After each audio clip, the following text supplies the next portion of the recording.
trainers, could we exchange flags, please? Boxers, I am the referee. I spoke to you both in the dressing room. Obey my command at all times. You both know the rules. Watch the heads, keep them punches up. And when I shout break, you break clean. And remember, to defend yourselves at all times. Shake hands. At this level in the heavyweight division, simply winning this fight puts one of these two fighters in line for a giant payday against someone at the top of the division. But if one of these guys wants to be more than just the B-side, more than just an opponent on the way to an Anthony Joshua, Deontay Wilder super fight, then an emphatic statement win in a great action fight is what they should be looking for. And we might get it, Jim, given these guys' styles. Well, time is running out, or so it would seem for Lucas Browne, who turns 39 next month. Dillian Whyte, 29, considerably younger. In fact, heavyweights don't tend to mature to their absolute peak until around age 30 in most instances, so Dillian Whyte may have bigger things to look ahead to. Seen Lucas Browne in better shape around the midsection than this, obviously.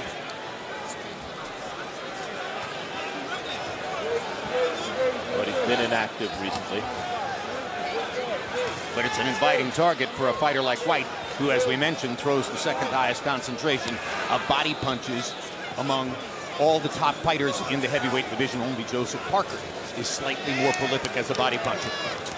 I wonder if Browne's big right hand, just up top, dissuades Dillian Whyte from going to the body early.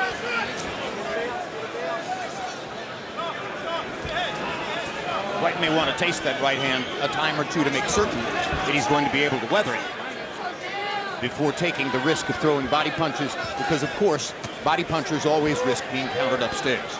You know, when we talk about feeling out rounds, and it's kind of used as an excuse for early rounds in fights where nothing happens because neither fighter really wants to take a risk, this is an actual feeling out round. Both fighters are testing the opponent's defenses. When I feint, where does he go with his hands? When I throw the jab upstairs, what does he do? This is an actual feeling out round. There's stuff getting done here. To the degree that they're scoring, I would have to say Whyte has landed some shots, and I have not seen Lucas Browne really make contact in a definitive way with Dillian Whyte. But I'm not the scorer. Our unofficial ringside scorer is Harold Letterman, scoring from a studio in New York, and we'll be going to him at normal intervals throughout the fight to see how he has it. Browne, for some reason, turned southpaw there and tried a left hand as a power shot. I mentioned, Jim, that Browne, but it applies to both fighters, neither is really conventional. But Browne has had a way, and Dillian Whyte obviously through just the volume of body punching, but Browne also has a way of getting those punches home. He has a tricky way of throwing the right hand off beat, takes steps to the side and catches guys coming in with the right hand, and it's a big right hand. There's a nice right hand from Whyte. CompuBox disagreeing with me about the question of whether Lucas Browne has landed punches. They give him credit for 8 landed punches so far. There's a cut over, it looks like, Browne's left eye. And there's a hard right hand in the vicinity of the cut from Dillian Whyte.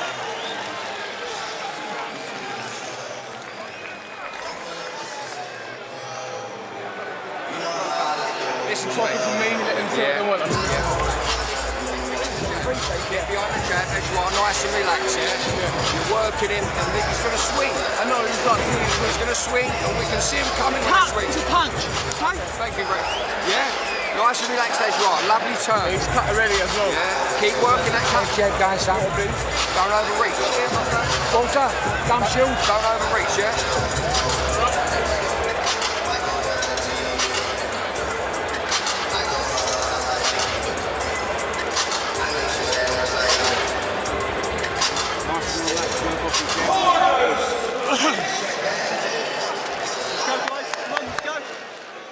Second out, round 2. So you saw that they were working the cut on the left eye of Browne in Browne's corner, and the blood did legitimately begin to flow once he sat down on the stool, Max. So already Dillian Whyte has a tactical working advantage going to round 2. Whyte came in as the favorite. Not a huge favorite, but the solid favorite to win the fight.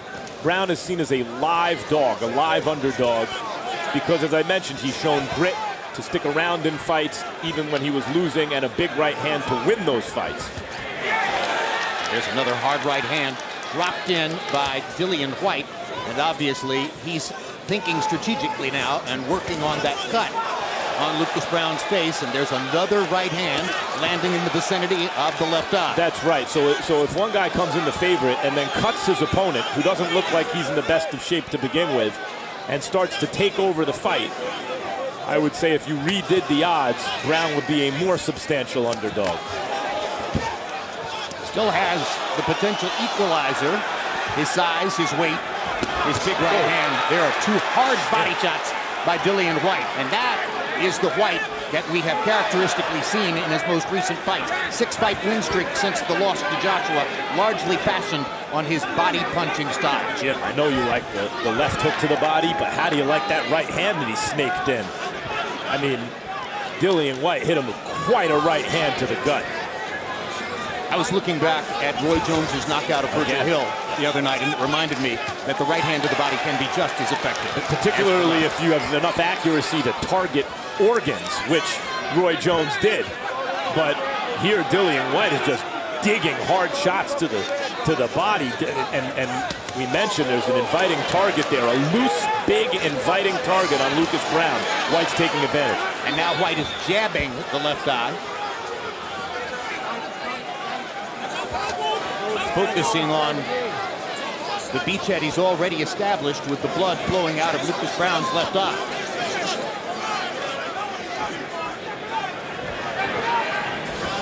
So far an impressive outing for Whyte because he's been dominating.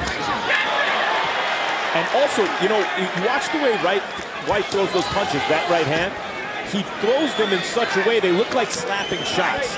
They look like he can't get a lot on them. And he throws them almost from the position where his hand starts in front of his body. And yet somehow he's able to generate, I don't know if it's torque or the way, he's just heavy-handed, he's able to generate power on those kind of quick-fisted slap shots.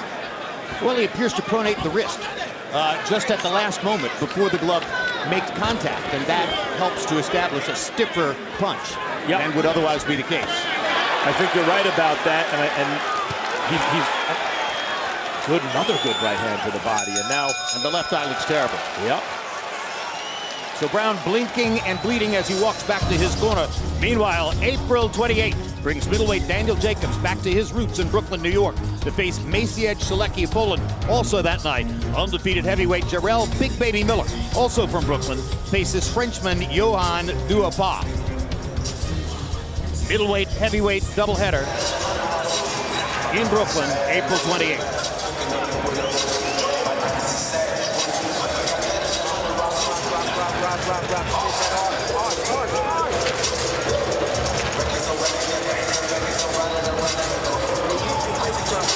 I got that time on. I couldn't say for me.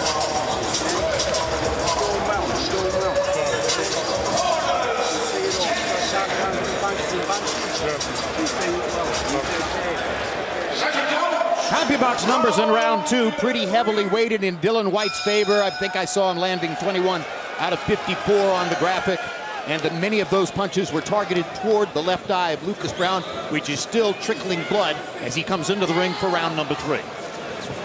Whyte has, as I mentioned, thrown an effective straight right hand that looks like a slap that lands with some force, but he hasn't yet landed one of his real good right hands up top on Lucas Browne, and that may be forthcoming.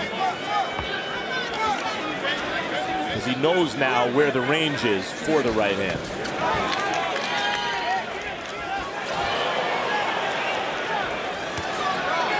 Left hand body shot by Whyte, and there's a hard right hand. There it is. Sweat and Vaseline flying off the face of Browne.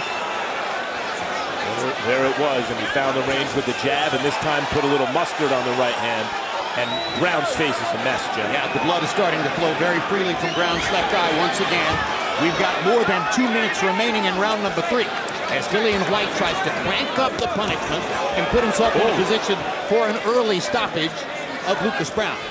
And Browne has the right idea there. He's being outclassed so far. The blood is flowing. He's getting hammered, so he's throwing caution to the wind a little bit, or at least not playing it so safe. Plodding forward and letting his hands go more, loading up on a shot. That's the right strategy when you're outclassed. At least give yourself a chance to land something big. The smartest thing Lucas Browne did is to land a thunderous body shot about 30 seconds ago. And that body shot was enough to show you he remains serious business in the ring.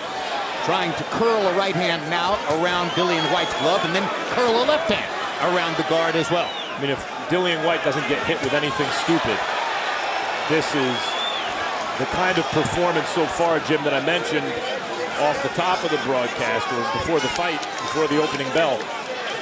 Not simply win and move on in a lackluster affair, well, and become a B-side of a promotion, but can you win in such a way that makes people say, you know what, he poses a threat to the top of the division? That's the kind of performance so far by Dillian Whyte tonight. Well, meanwhile, Lucas Browne has bloodied Whyte's nose as this aggression now that we've seen in the last minute from Browne as he tries to stay in the fight has done some damage. Dillian Whyte now blowing blood out of his nostrils as he comes forward and continues to attack the bloody left eye of Lucas Browne. Listen, if a fighter who's at least experienced on the pro level, as Lucas Browne is, 260 pounds with a big right hand, decides I'm just going to come forward and start throwing punches, he may have moments like that, but that moment was fleeting, and Dillian Whyte is going back to flying his head. Browne once again in the southpaw stance. Could that be possibly to turn the left eye away from Whyte and try to protect it? Yes, but I thought he was doing that even before the cut was there. He might have known how susceptible that eye was to cutting. Yeah, listen, we've got to start making it a little bit more easier now.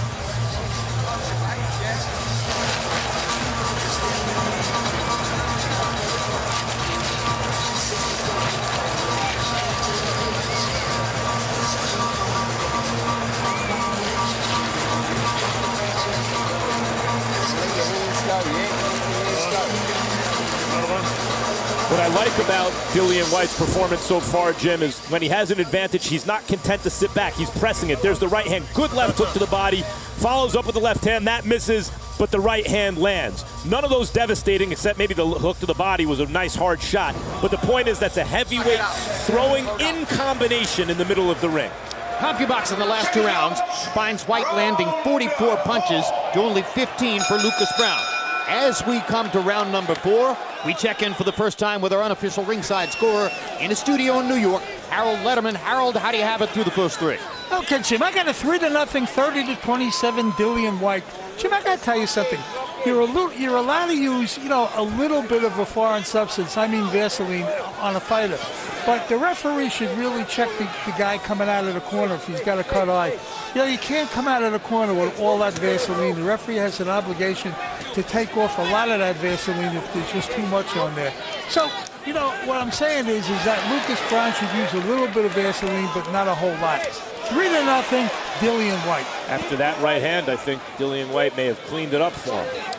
Referee is Ian John Lewis, who is, I am told, a British veteran referee. I can't tell you that I've seen him before. He's the one who should be watching the Vaseline content on Browne's eye coming out of the corner. Now midway through round 4, Lucas Browne showing that sense of urgency and trying to land a big shot that will turn things around. If not for the knowledge of Browne's power in his right hand and his ability to absorb a punch, already you're thinking stop the fight. Only because there are pretty high stakes in a fight like this.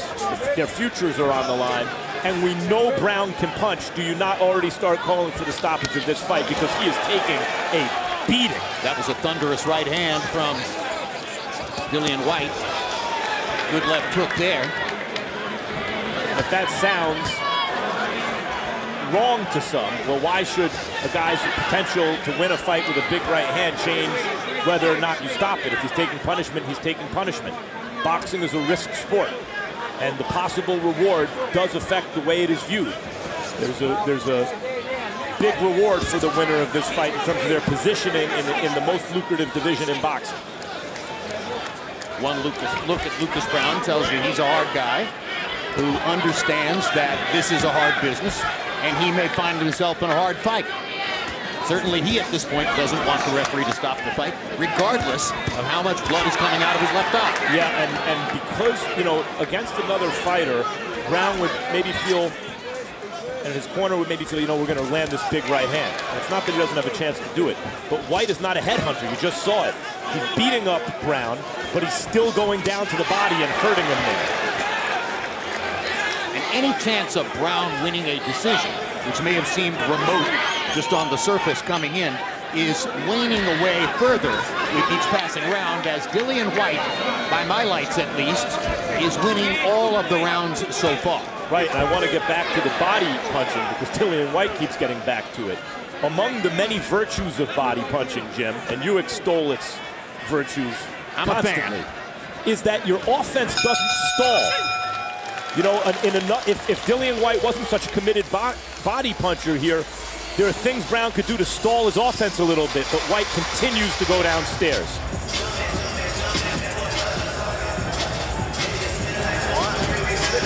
You're doing a good job.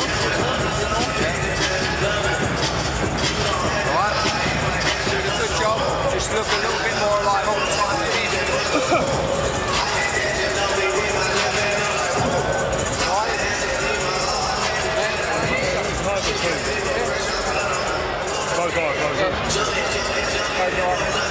Rock a bit.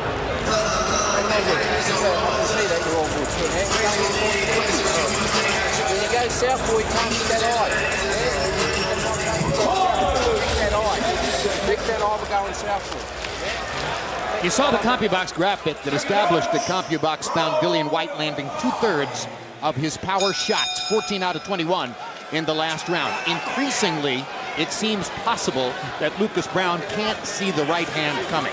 And that makes it easier for Dillian Whyte to continue piling up the punishment. Particularly, as I mentioned, because he goes to the body. Even a big plotter like Browne, and he's been doing it, can make little moves if his opponent's just going to go upstairs to slip shots. But when the opponent will go to the body, a 260-pound frame, he can't move that around so easily, and that's opening up even more opportunities upstairs.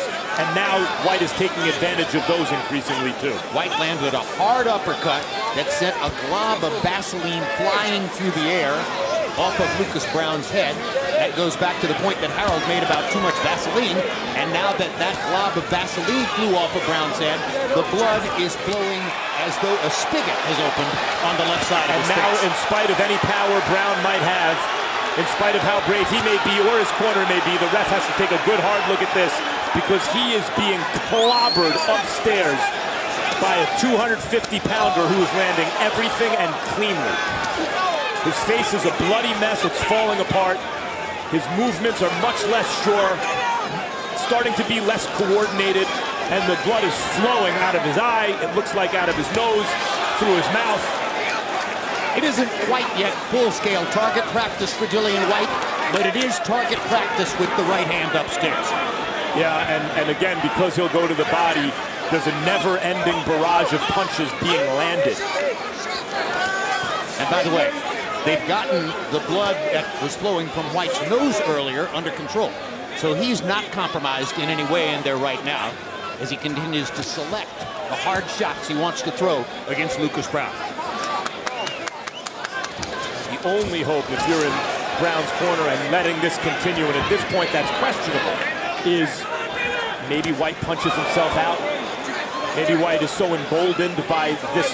You say it's not target practice yet. Boy, if it's not, it's the next thing to it, Jim. It's pretty close. Maybe he's so emboldened that he gets reckless and there's a right-hand counter there for Browne. But Browne's not landing anything, and he's just taking savage shots. Browne has been noteworthily inactive in his career. One fight per year for each of the past 3 years. Turns 39 next month. So he made the point coming in here that it's now or never, more or less, for him. If he can't turn this around, it'll be a long flight back to Australia, and he'll have to face the question of exactly whether it's worth sustaining this career in the face of the kind of punishment he's taken. And by to put it another way, if he was something like a 2-1 favorite to start the fight, what would the odds be at this moment? 20 to 1? 20 to 1, 40 to 1 at a certain point. The question has to be asked, is the reward worth the risk to Lucas Browne's health and the rest of his life? Because he is really getting beaten up. 5 of the scheduled 12 complete. Tuesday, it's the next installment of Real Sports. Learn how basketball legend Shaquille O'Neal has become one of the most successful businessmen in American sports history. April 18, it's the return of my show, The Fight Game. Join us for one-of-a-kind insights and commentary on the biggest stories and issues facing the sport of boxing.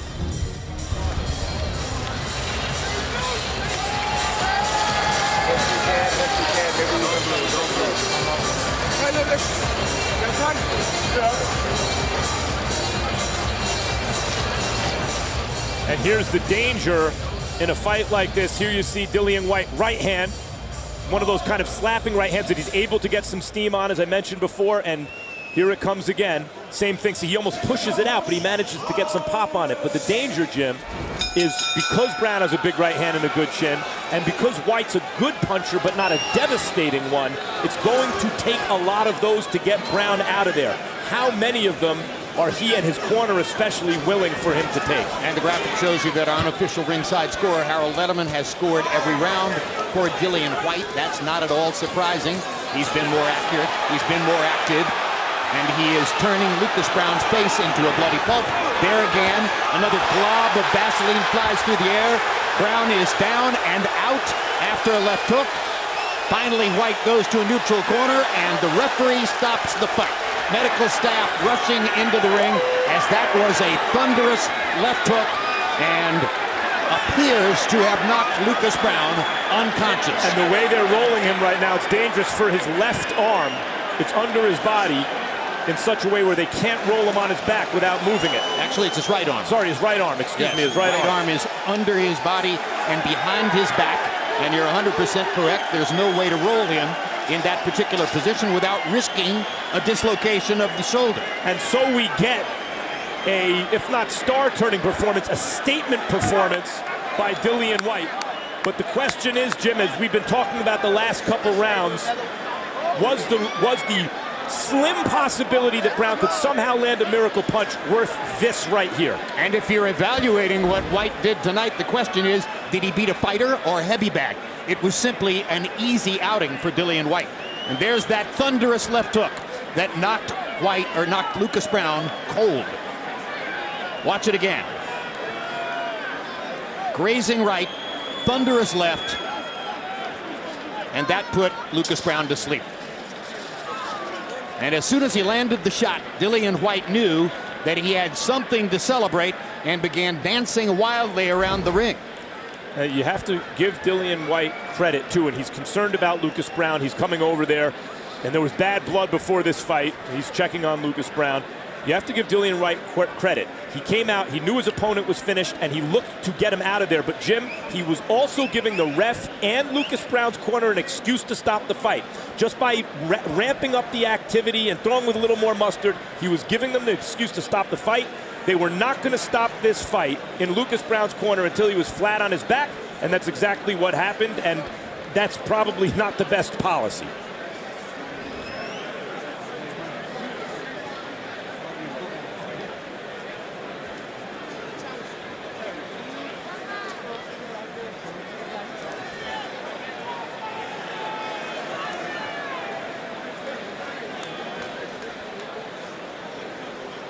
So, Max, you said it brilliantly. There was bad blood between the two fighters before the fight. Once the fight began, there was just blood. Whyte was able to cut Lucas Browne's left eye before the end of the first round. And each succeeding round became an exercise in the corner, working frantically to try to stop the bleeding. The referee gauging the amount of damage that was being done, and Dillian Whyte tactically pursuing the target over and over again. And look, if it seems insensitive to be talking about Dillian Whyte and his prospects while Lucas Browne is still, now he's sitting up, but it looks like he's getting oxygen, and and Dillian Whyte had face planted him on the canvas with a brutal left hook, and his face was beaten to a bloody, pulpy mess. If it seems insensitive to talk about Dillian Whyte and his future prospects, I understand. I see that Lucas Browne seems responsive right now. He's sitting up. He seems to know where he is. So forgive me if I do talk about Dillian Whyte for a moment here.